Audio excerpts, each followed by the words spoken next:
Oh man, is it ever good to have my little dirt squirter back. Little 690 lives again. Been a couple of weeks off the road after I busted the dash unit. I've now got the Trail Tech Vapor installed. I'm going to go over a couple of things, share a few things with you guys if you're thinking about doing the same thing. There's a few things of note that I discovered that pretty much pertain to the 690, and yeah, basically my experiences with installing it, how it all went.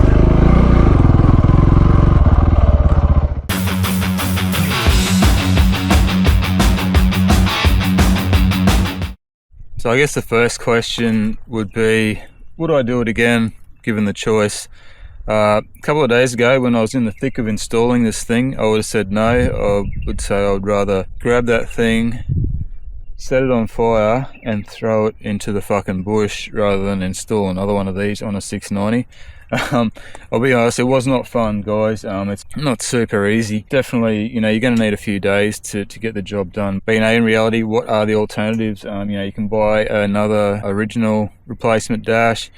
I don't know what the availability of those is. I know they are just under $1,000 though, if you can find one new. And my problem was I didn't know 100% whether it was the actual dash itself that was the problem or something to do with the wiring. But I spent probably 2 days scouring the internet forums, and people that had the same problems.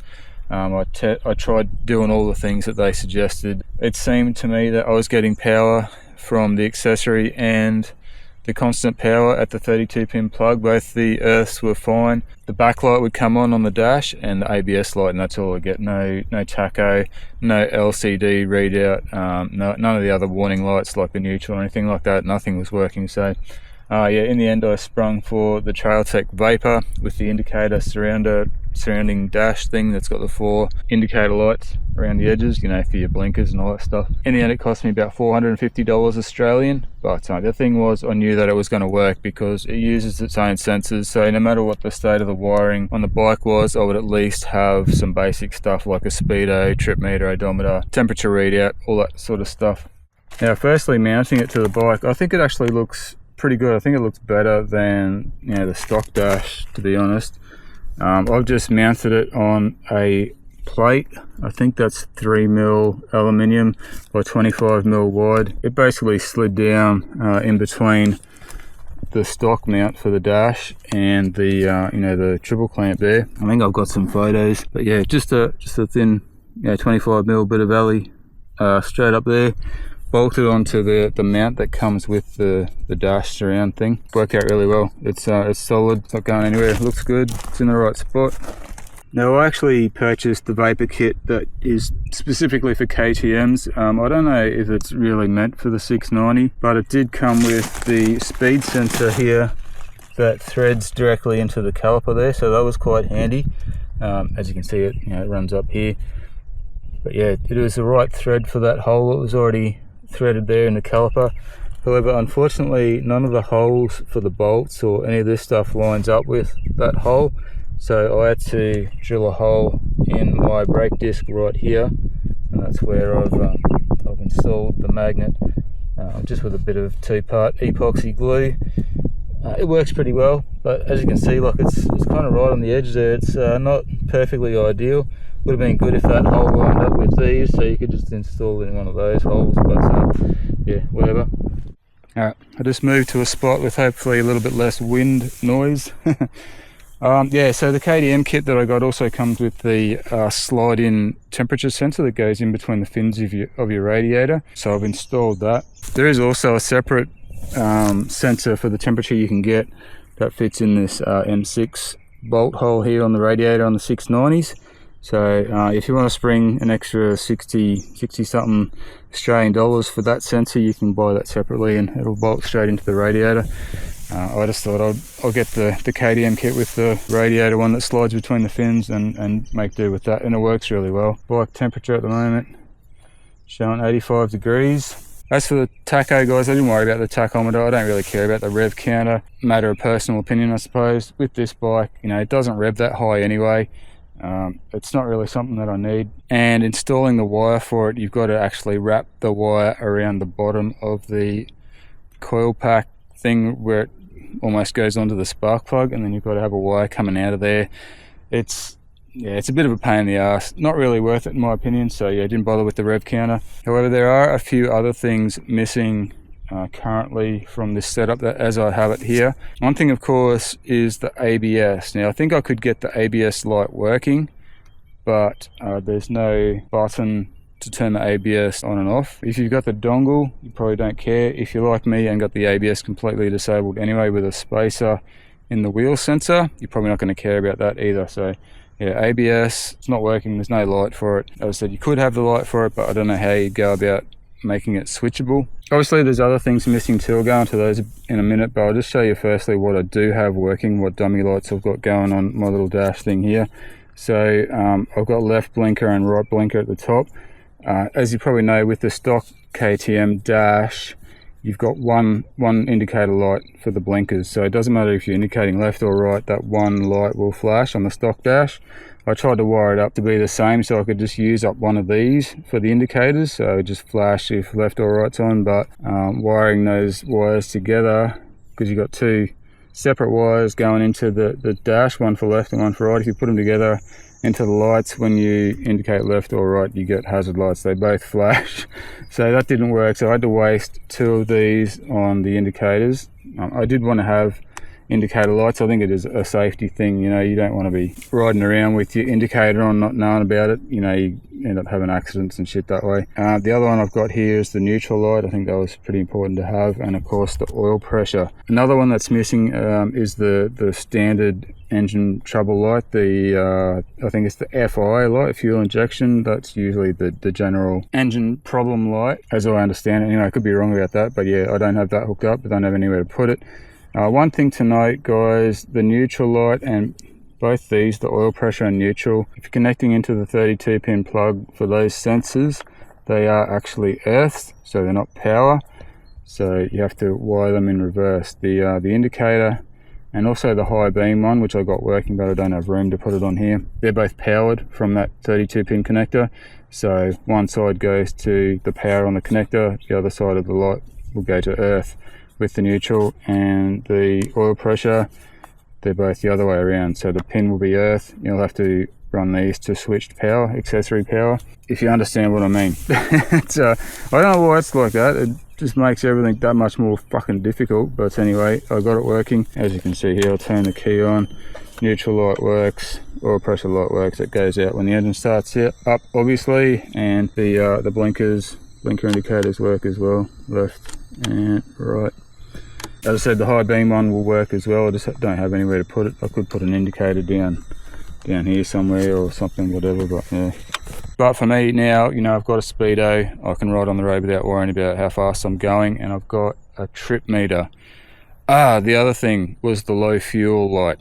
Apparently that won't work. Even if, you know, you hook it up to one of these lights, you can't get the low fuel light to reliably work, because of the fact that it's not an on-off switch, it's more of a resistance value. So yeah, I don't understand all that stuff, but apparently the low fuel light won't work. So, you know, again, it's annoying, but it's not a huge deal for me as long as I've got my trip meter. So, you know, I reset that every time I fill up the fuel, and then I know, you know, once I'm getting to 200 Ks, I need to fill up pretty quick. Of course, I do have the Raid Garage 6-litre tank under the seat as well, so if that's full, then yeah, I'm looking at about 300 Ks of range. Actually, there is one more thing that you don't get on this, and that's the gear indicator. How could I forget that? That's probably the most annoying thing about this. I'm one of those guys that likes to know what gear I'm in all the time without having to think about it, and you know, the stock dash has that gear indicator. This doesn't have it. I'm pretty sure you'd be able to get an aftermarket one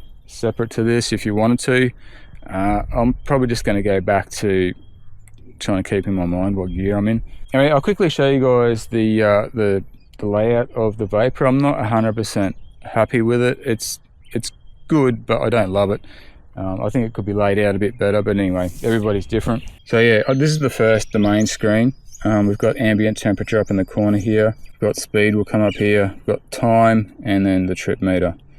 If you go to the second screen, now none of this is really configurable, the layout is what it is. Hit the mode button, it'll take you to the second screen, which shows the engine temp, which is currently sitting on 76 degrees Celsius. You still got your speed, and then you've got your travel time or your ride time. That doesn't work on mine, obviously, because I don't have the tacho hooked up, so I can't count the hours that the engine's running. And if you've got the tacho hooked up as well, it'll show you RPM in a numerical value here. Of course, on the first screen and this one as well, it shows your tacho graph here if you've got the tacho. On the third screen, it'll show your max temperature that's ever reached, your max speed, and also your accumulated ride time here. And what's that bottom one? MR, I can't remember what that is. But anyway, if you're on the third screen and you hit the right hand button here, it'll switch to your odometer. Now, I wasn't 100% sure about this when I got this unit, whether I'd be able to set the odometer manually, but there is a way you can do it. It's not listed in the manual. There is a tricky way to do that. Google it if you're interested. If you get one of these units, you can set it. So I've set it to pretty much what I think my other odometer was up to. I can't turn the bloody thing on to see exactly, but yeah, it was nearly up to 25,000, so I've just put it what I thought it was. But yeah, it's good that you can do that. So yeah, that's basically it, guys. It's very simple. When you roll up to the servo and you fill up and you want to reset your distance or your trip meter, you just hold down the first two buttons until that resets to 0. That will reset your time as well, your ride time and your maximum speeds and all that stuff. Now also, obviously, this is powered by a watch battery inside the unit here, so even though the key's off, you can still use it. It will go to sleep after 5 minutes, I think, of not being used. Apparently the battery lasts about a year, but just be aware that when the battery goes flat, it's not going to save your trip meter, the time obviously, and all your maximums and stuff. It will keep your odometer, I believe. Good thing is they're quite easy to find, the batteries for these. They're a common watch battery size. I'll put it up on the screen here. I can't remember exactly what they are, but yeah, you just need a coin to undo the cover on the back and whack a new battery in.